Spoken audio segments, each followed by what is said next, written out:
الحمدللہ رب العالمین والصلاة والسلام علی رسول اللہ الکریم اما بعد۔ 14ویں پارے کا خلاصہ۔ 14ویں پارے کی ابتدا اللہ تعالیٰ کے اس کلام کے ساتھ ہے، ربما یود الذین کفروا لو، کہ ایک وقت ایسا آئے گا کہ کافر لوگ اس بات کی تمنا اور حسرت کریں گے کہ کاش وہ بھی مسلمان ہوتے۔ اور اس پارے کی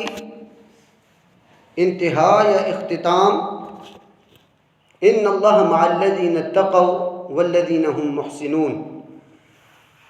کہ اللہ تعالیٰ تقوی والوں اور احسان کرنے والوں کے ساتھ ہے، یعنی اللہ تعالیٰ کی محبت، نصرت، تائید اس کے لیے۔ اب اس پارے کا آغاز اس بات کے ساتھ ہونا کہ کافر ایک وقت آئے گا کہ وہ حسرت کریں گے کہ کاش وہ مسلمان ہوتے، یعنی دنیا میں مسلمان ہوتے، اور آخرت میں تقوی والوں کے لیے اللہ تعالیٰ نے محبت کا پیغام دیا۔ اب جو دنیا میں تقوی اختیار کرنے والے لوگ ہیں، اللہ تعالیٰ نے دنیا میں تو سب کے لیے انعامات رکھے ہیں، لیکن جنت میں جو انعامات رکھے ہیں جنتی اس کو دیکھیں گے، اور دوسری طرف جب جہنمی ان کو دیکھیں گے اور اپنی سزاؤں کو دیکھیں گے تو وہ حسرت کریں گے، تمنا کریں گے، جس نے پورا تو نہیں ہونا، کہ کاش ہم مسلمان ہوتے، کاش ہم نے زندگی اسلام کے تحت گزاری ہوتی۔ اب اس بارے میں سب سے پہلے ہم دیکھتے ہیں کہ کافروں کی وہ کون کون سی روش تھی جس کی پاداش میں ان کو حسرت اٹھانی پڑے گی۔ کافروں کی سب سے پہلی روش جو اس میں ذکر کی گئی ہے کہ وہ دنیا کی زندگی میں مست رہتے ہیں، آخرت کی فکر نہیں ہے، دین کی فکر نہیں ہے، نہ کسی کی جو ہے انہوں نے پرواہ کرنی ہے، اور اس کے بارے میں فرمایا ذرہم یأکلوا ویتمتعوا، اے اللہ کے نبی پاک محبوب ان کو چھوڑ دو،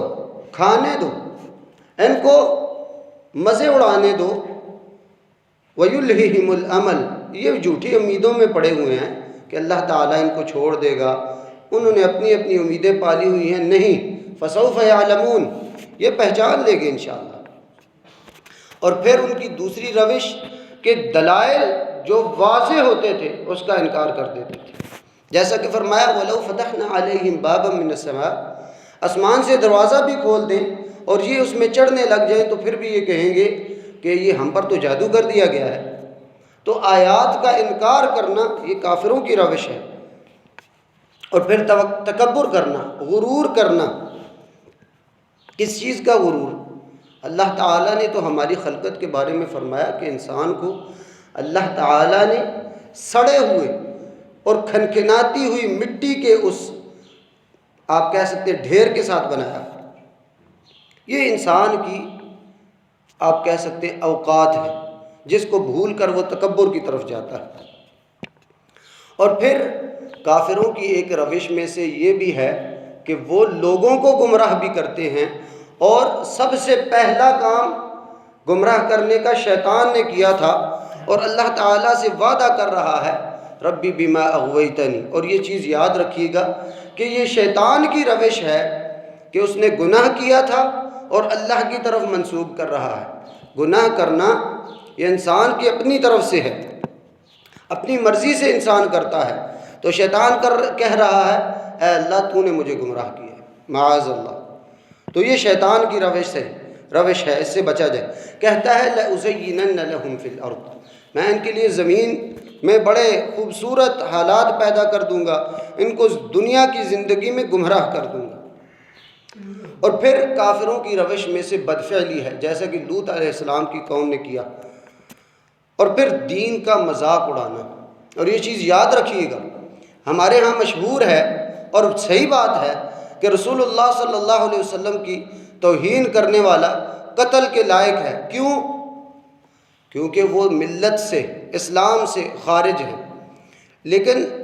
دین کا مذاق اڑانے والا بھی دین سے خارج ہے، اسلام سے اس کا کوئی تعلق نہیں ہے۔ اسلامی تعلیمات کا مذاق اڑانے والا دین سے خارج ہے۔ اور پھر سب سے بڑا جو کافروں کا جرم ہے وہ ہے شرک، جس میں ملوث ہوتے تھے۔ اور پھر صرف شرک ہی نہیں بلکہ فرشتوں کو رب کی بیٹیاں کہتے تھے، اور وہ بیٹیاں جن کو وہ خود عار سمجھتے تھے، قرآن نے اس کی تعبیر اس طرح کی ہے، وَإِذَا بُشِّرَ أَحَدُهُمْ بِالْأُنثَىٰ، جب کسی کو بیٹی کی خوشخبری ملتی تو ان کے چہرے سیاہ ہو جاتے اور ان کے دل گھٹنے لگتے، يَتَوَارَىٰ مِنَ الْقَوْمِ، وہ لوگوں سے چھپتے پھرتے تھے، أَيُمْسِكُهُ عَلَىٰ هُونٍ أَمْ يَدُسُّهُ فِي التُّرَابِ، اب ان کے ذہنوں میں رہتا تھا کہ میں ذلت اٹھا کے اس بیٹی کو ساتھ میں رکھوں یا اس کو زمین میں گاڑ دوں، یہ ان کی روش تھی۔ اور پھر جھوٹ بولنا، فرمایا انما یفتری الکذب الذین لا یؤمنون بآیات اللہ، جھوٹ بولنے والا وہی ہوگا جو اللہ تعالیٰ کی آیات کا انکار کرنے والا ہے۔ اب یہ ساری جو کارنامے ہیں، بری عادتیں ہیں، یہ کافروں کی، یہ مسلمانوں کی نہیں ہو سکتی، اور یہ کسی میں پائی گئی ہیں تو ان کے بارے میں فرمایا فَادْخُلُوا أَبْوَابَ جَهَنَّمَ، ایسے لوگوں سے کہا جائے گا اب جہنم کے دروازوں سے داخل ہو جاؤ۔ اور سب سے بڑی چیز خالدین فیہا، ہمیشہ رہیں گے۔ دیکھیں دنیا کی زندگی میں انسان کے اوپر تکلیف آتی ہے، وہ بڑی سے بڑی ہو یا چھوٹی سے چھوٹی ہو، لیکن اس کو یہ امید ہوتی ہے کہ ایک وقت آئے گا کہ اس تکلیف نے ختم ہو جانا ہے۔ یہ امید ہی اس کو اس تکلیف کو کم کرنے یا تخفیف میں مدد دیتی ہے، یا اس کی تکلیف میں ایک طرح کا سہارا ہوتا ہے۔ لیکن جہنم میں یہ چیز نہیں ہوگی، فرمایا خالدین فیہا، اس میں ہمیشہ رہو گے، عذاب کم بھی نہیں ہوگا۔ اور یہ آگے چیز آئی ہے، فرمایا وَإِذَا رَأَى الَّذِينَ ظَلَمُوا الْعَذَابَ فَلَا يُخَفَّفُ عَنْهُمْ، عذاب کم نہیں ہوگا بلکہ زیادہ سے زیادہ تر ہوگا۔ زِدْنَاهُمْ عَذَابًا فَوْقَ الْعَذَابِ، عذاب پر عذاب ہوگا، اور وہ چیز ایسی نہیں ہے کہ انسان ادھر سے نکل سکے۔ اللہ تعالیٰ سے مغفرت مانگنی چاہیے کہ اللہ تعالیٰ ہمیں سیدھا جنت میں لے جائے، آمین۔ اور پھر دردناک عذاب، اب یہ اللہ تعالیٰ کے غصے کی بنیاد پر ہے، اللہ تعالیٰ کی خلاف ورزی جو انہوں نے کی ہے۔ اور ایک اور مسئلہ فرمایا من کفر باللہ من بعد ایمانہ، ایک ایسا انسان جو مجبور ہے، کسی نے گن تانی ہوئی ہے یا کسی بھی طرح سے مجبور ہے وہ مسلمان، دل اس کا ایمان کے ساتھ مطمئن ہے، لیکن اپنی جان بچانے کے لیے اگر کفر کا کلمہ کہہ دیتا ہے صرف جان بچانے کے لیے تو اس کے لیے جائز ہے، لیکن جو جان بوجھ کے کفر کا کلمہ اپنی زبان سے کہتا ہے تو اللہ تعالیٰ اس پر غضبناک ہوتا ہے۔ اب یہ ساری چیزیں ان جہنمیوں کے لیے تھی، لیکن جو جنتی ہیں دنیا میں تو اللہ تعالیٰ ان کو نعمتوں سے نوازتا ہی ہے، اور جن کا ذکر کیا گیا ادھر، اور یہ پارہ 14 اس میں اللہ تعالیٰ کی کثرت سے نعمتیں ذکر ہیں جو دنیا میں ہیں اور جو آخرت میں بھی ہیں، اسی لیے اس پارہ کو آلاء اللہ بھی کہا جاتا ہے۔ پہلی جو نعمت ذکر کی گئی وہ ارسلنا الریاح لواقح، کہ ہم بوجھل ہواؤں کو چلاتے ہیں، وانزلنا من السماء ماء، اور آسمان سے پھر اس کے ذریعے بارش برساتے ہیں، بہت بڑی نعمت ہے۔ اور پھر قرآن کی نعمت جو اللہ تعالیٰ نے ہمیں عطا فرمائی، اور صرف نعمت ہی نہیں بلکہ اس کی حفاظت کا بھی ذمہ اٹھایا، فرمایا انا نحن نزلنا الذکر، ہم نے ہی اتارا ہے، وانا لہ لحافظون، ہم ہی اس کی حفاظت کرنے والے ہیں۔ اور پھر سواری کی نعمت کا ذکر کیا گیا، والخیل والبغال والحمیر، گھوڑے، خچر، گدھے، یہ اس وقت کی بیسٹ آپ کہہ سکتے ہیں سواری ہے۔ اور پھر فرمایا وَيَخْلُقُ مَا لَا تَعْلَمُونَ، اور اللہ تعالیٰ ایسی بھی سواریاں پیدا کرے گا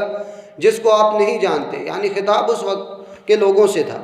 آج آپ دیکھ سکتے ہیں کہ کیسی کیسی اللہ تعالیٰ نے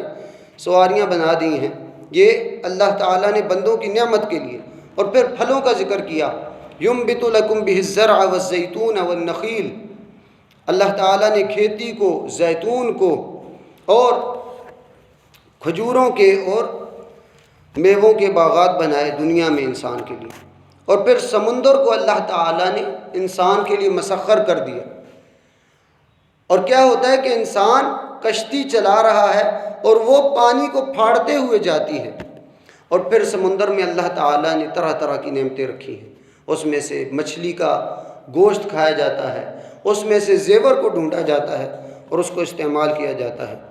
اور پھر آسمان کے تاروں کو نعمت کے طور پر بیان کیا گیا کہ اس سے راستہ بھی معلوم کیا جاتا ہے اور خوبصورتی کے لیے بھی یہ ہے، اور پھر دودھ کی نعمت، اور اللہ تعالیٰ بتا رہے ہیں کہ یہ کیسی نعمت ہے کہ اللہ تعالیٰ نے ایک گائے ہے یا ایک بھینس ہے، اس کے گوبر